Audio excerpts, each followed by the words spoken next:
4 নম্বর প্রশ্ন করেছেন। আসসালামু আলাইকুম। ওয়ালাইকুম আসসালাম রহমতুল্লাহ। শেখ, আমরা জানি সুদ হারাম, লভ্যাংশ হালাল। আমরা আরও জানি টাকার মূল্যমান বদলায়। যেমন আজ 10,000 টাকায় যা ক্রয় করা যাবে 5-7 বছর পর 10,000 টাকায় তা ক্রয় করা যাবে না। সাধারণত টাকার মানের অবমূল্যায়ন ঘটে। প্রশ্ন হলো, আজ কেউ 10-20 হাজার টাকা ধার দিলে সেই ব্যক্তি 5-7 বছর পরে সেই টাকা ফেরত নিতে গেলে কি পদ্ধতি অবলম্বন করা উচিত? মারুফ খান, প্রশ্নকারী, লস অ্যাঞ্জেলস, যুক্তরাষ্ট্র, আমেরিকা থেকে প্রশ্ন করেছেন। এই ভাই লিখেছে। তার মানে ভাই বলতে চাইছেন, যেমন আমাদের দেশে গ্রাম অঞ্চলে এরকম কথা আছে, যারা সুদখোর না, ওরা একটা কথা বলে, আমার টাকাটা কি বাঁঝা বুঝেন? বন্দা বাঁঝা বুঝেন না? আমার টাকা কি বাঁঝা, যে আপনাকে 1 বছর 2 বছর 3 বছর দিয়ে রাখবো, আর যেই টাকা দিলাম ওই টাকায় ফিরে আসবে, কোনো বাচ্চা হইল না। হ্যাঁ, তার মানে কিছু পয়সা দিতে হয় না, হারাম।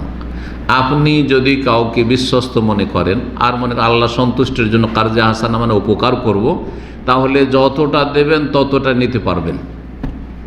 আল্লাহ কোরআনে কারীমে ইরশাদ করেছেন, সুদের ক্ষেত্রে সুদ যখন হারাম করেন, যে আয়াতগুলি দিয়ে, ওই আয়াতগুলির একটা অংশে ফাইন তুবতুম ফালাকুম রউসু আমওয়ালিকুম, ফাইন তুবতুম ফালাকুম রউসু আমওয়ালিকুম, তোমরা যদি তওবা করো সুদ থেকে, যে আর সুদ খাবো না, খেয়েছি জাহিলিয়াতে যে খেয়েছি, এখন ইসলাম গ্রহণ করেছি, সুদ হারাম হয়েছে, খাবো না, তাহলে তোমরা কতটা পাবে? তোমাদের আসল পুঁজিটা পাবে।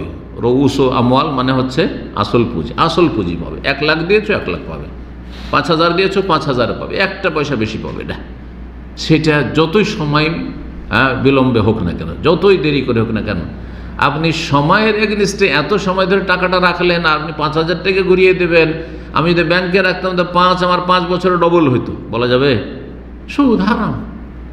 সময়ের এগেনস্টে আমি পয়সা বেশি নেব, এটা চলবে না। আল্লাহর সন্তুষ্টির জন্য পারেন ধার দেন, আর না পারলে ধার দিয়েন না। ধার দাও ওয়াজিব নয়, ফরজ নয়। হ্যাঁ, কেউ না খেয়ে মরে যাচ্ছে, সেটা আলাদা কথা। না খেয়ে মরে যাচ্ছে, তাকে বাঁচাইতে হবে। চিকিৎসা করাতে পারছে না, মরে যাচ্ছে, আর আপনি পারবেন তো অবশ্যই করবেন। তখন হয়তো জরুরি হতে পারে, অজেব হইতে পারে, কিন্তু এমনিতে ধার দেওয়া হচ্ছে মুস্তাহাব কাজ। জরুরি নয় যে আমাকে ধার দিতে হবে কেউ ধার চাইলে। জি, তো ধার যখন দিয়েছেন আল্লাহ সন্তুষ্টির জন্য দেবেন। যা দিয়েছেন ফালাকুম রউসু আমওয়ালিকুম, অতটাই নেবে, আসল পুঁজিটা। লা তাযলিমুনা ওয়ালা তুযলামুন। আল্লাহ বলছেন তোমরাও জুলুম করতে পারবে না, যারা দিয়েছো ঋণদাতা, ওয়ালা তুযলামুন, আর তোমাদের সাথে যেন অবিচার না করা হয়, যে দিলাম 5,000 আর বলে দিলাম 6 মাস বলে, আর 5 বছর দিচ্ছে না, ওটাও জুলুম। কেন? ওয়াদা তো করেছেন ভাই যে 6 মাসে দিয়ে দেবো, তো এই জুলুমটা যেন না হয়। লা তাযলিমুনা ওয়ালা তুযলামুন। জুলুম শুধু টাকার পরিমাণে কম হলে জুলুম হয় না, ওয়াদা খেলাপি করলেও জুলুম হচ্ছে। কারণ আমি তো আইডিয়া করে দিয়েছিলাম যে এত দিনের মধ্যে আমার এখন প্রয়োজন নেই, টাকাটা জমা আছে, আমার কোনো মুসলিম ভাইয়ের উপকার হয়ে যায়, তারপরে আমার প্রয়োজন, এখন দেন ভাই। না, আপনার সব চলছে, দুনিয়ার সব কাজ করছেন, কিন্তু টাকা দিচ্ছেন, ওয়াদা খেলাপি করছেন, এটাও জুলুম। লা তাযলিমুনা ওয়ালা তুযলামুন, এটা হচ্ছে কোরআনিক নীতিমালা। নিজেও জুলুম করবেন না, আপনি জুলুমের শিকার হবেন, আপনার সাথে যেন অবিচার না করা হয়। তো আপনি যেই টাকা দিয়েছেন সেই টাকা নিতে পারবেন। তবে এর আগে আমি আলোচনা করেছি একাধিক প্রশ্নের উত্তরে, যে যদি স্বেচ্ছায় যেই ব্যক্তিকে আপনি ঋণ দিয়েছেন সেই ব্যক্তি মনে করে এতদিন ভাইয়ের টাকাটা রাখলাম, সুতরাং আমি বেশি দেব, তাহলে বেশি যত ইচ্ছা তত দিতে পারে। কোনো শর্ত নেই আগে থেকে, কোনো লোভ লালসা নেই, ইশারা ইঙ্গিত নেই যে ভাই এতদিন আপনার কাছে টাকাটা পড়ে আছে, একটু বিবেক বিবেচনা করিয়েন, চলবে? বলা জায়েজ নাই। এইসব না বলে যদি দিয়ে দেয়, 1 লাখ দিয়েছিলেন 10,000 টাকা বেশি করে দিয়ে দিল, অসুবিধা নেই।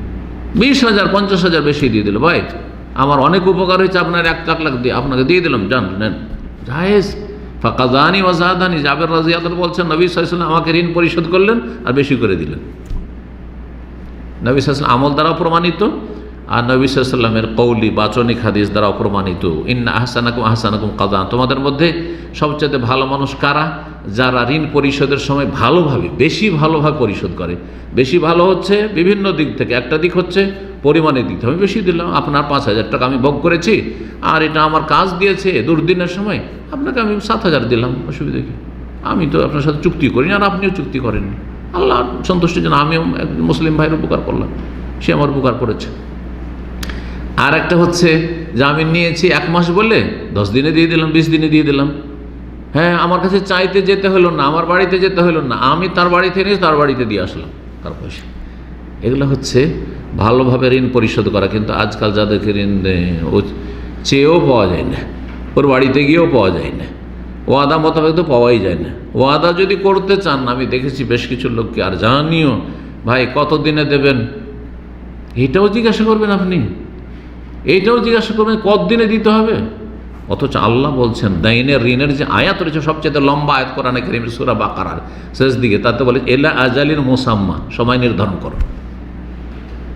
ভাই ভাই যদি ঋণ দেওয়া দেয় তবু আপনি সময় নির্ধারণ করেন, তাতে হবে কি ঝগড়া হবে না। কারণ আপনার ভাই মনে করেছে যে ভাইয়ের কাছ থেকে ঋণ নিয়েছি, যখন ইচ্ছা দেবো, 20 বছর পর দেবো, আর আপনি ভাবছেন দিলাম 6 মাসে 1 বছরের জন্য, ঝগড়া লাগবে কি লাগবে না, মারামারি লাগবে কি লাগবে না, খুন করলো না এইসব ওই টাকা পয়সাই নিয়ে খুন। বেশিরভাগ টাকা পয়সা নিয়ে খুন, আর নারীর সংক্রান্ত খুন, যতগুলি পৃথিবীতে খুন হয়ে থাকে। জি, আল্লাহ হেফাজত করুন। তো পয়সা বেশি নিতে পারবেন না, আল্লাহর কাছে আপনি উত্তম প্রতিদান পাবেন, মানুষের এহসান করেছেন কারজা হাসানা দিয়ে। যদি পয়সা বেশি নেন চুক্তি করে বা চেয়ে, তাহলে সেটা সুদ হবে। স্বেচ্ছায় দিলে কোনো অসুবিধা নেই।